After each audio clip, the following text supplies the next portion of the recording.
This is the Emergency Medical Minute, sponsored by Mile High Ambulance.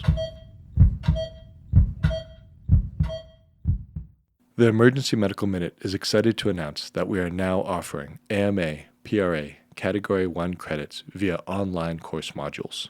To access these and for more information, visit our website at www.emergencymedicalminute.com/CME-courses, or simply click on the link in our show notes and create an account. Hello, everyone. So I've just returned from the rural medical experience that I put myself through once a month or so, and it's always something interesting. So I wanted to talk today about snake bites. So we're going to talk about pit vipers. So what are pit vipers? Rattlesnakes, which are our main problem in Colorado, copperheads if you're on the eastern half of the U.S., southern half, cottonmouths. And so basically all of those snakes have several things in common. How do you know if it's a rattlesnake or a pit viper? They have folding long fangs. I would anticipate that if you're close enough to see their folding long fangs, you might be too close.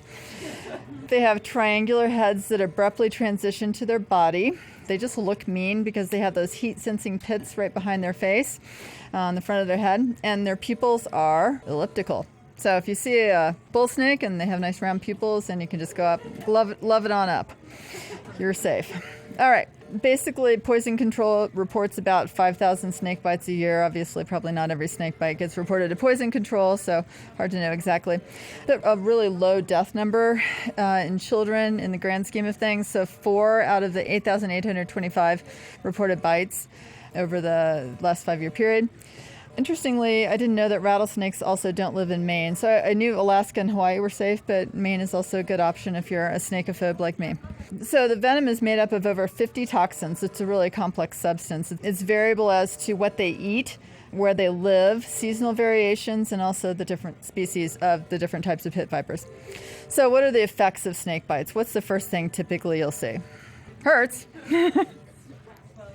Yeah, so you usually get swelling, a local reaction initially, right? So it can be bruising, swelling, redness, pain, all of those things. If it's hemorrhagic, you can get bullae. About 40% of people with a real bite, essentially, or a severe bite, would develop hematologic abnormalities. So you do check labs, right? So what are some of the labs you might want to check in this situation? Yeah, so you check PT, fibrinogen levels. It's all about clotting, right? So thrombocytopenia, look at all of those things. Rarely do people have life-threatening hemorrhage, however, it's not that common. Direct cardiovascular effects are you can get myocardial depression. You can also have hypotension because of increased capillary permeability and vasodilatory effects directly from the venom. And then you can also develop just a direct reaction to the venom itself, so anaphylaxis and anaphylactoid reactions to the venom, and basically develop angioedema and all the typical anaphylaxis symptoms. Neurotoxicity also, get paresthesias progressing to myokymia. That's our $2 word for the day, MYOKYMIA. It's a fasciculation of the smaller muscles of the upper extremities and face. And then, worst case scenario, ascending paresis and airway impairment from muscular abnormalities. How many people develop severe symptoms from snake bites? So obviously it's kind of the all-comers. You can get dry bites. Some reports are up to 25% of bites are dry, so there's very little venom emitted. And so, you can have minimal side effects from those, but serious side effects, about 20% of bites, all-comers.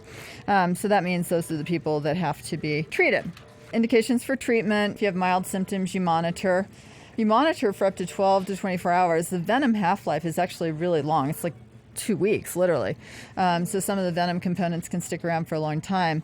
So you do monitor patients for a long period of time before you determine them to be safe and not have any chance of having a systemic reaction. Moderate severe envenomations, swelling, bleeding complications, hemodynamic instability, neurosymptoms, all of those get treated. Does anyone want to venture a guess as to how much the treatment costs? $28 million. So it's definitely somewhere between 20 and 20 million. So CroFab is the old antivenom, and that covers all of those types of pit vipers. It's $3,200 a vial wholesale cost. And the typical initial dosing is 4 to 6 vials. And then it has a half-life of about 15 hours, so you may have to redose these folks. So you can be talking in the tens of thousands of dollars for your treatment with CroFab. The newest agent on the market, I think it came out October of 2019, somewhere in that range. It's $1,220 per vial. Your initial dose is 10 vials, but it doesn't require redosing, so it's kind of a $12,000 cost initially, and that's about it. So not inexpensive. And then just a couple of other things. So how does it work? Anyone have a guess on how it's made? Right, so you inject the venom into either horses or sheep. So sheep is the CroFab, horse is the antivenoms. And basically they produce IgG antibodies that are, again, binding. So these fab fragments bind to the venom and you excrete it renally. And that's the treatment. It, again, may require repeat treatment with CroFab and then really monitoring for secondary effects. So you can develop compartment syndrome, obviously persistent hypotension, neurologic symptoms. So have to monitor for all of those things for a protracted period of time with a severe envenomation. The Emergency Medical Minute would like to thank our sponsor, Swedish Medical Center, for helping fund our nonprofit organization and make this podcast possible. Donations are essential to our organization to cover operational costs and fund the creation of our online courses offering AMA, PRA, Category 1 credits. So if you enjoy our show, and if you're able to make a one-time or recurring donation towards our organization, any amount is helpful. Please click the link in our show notes to make a donation. Thank you for listening.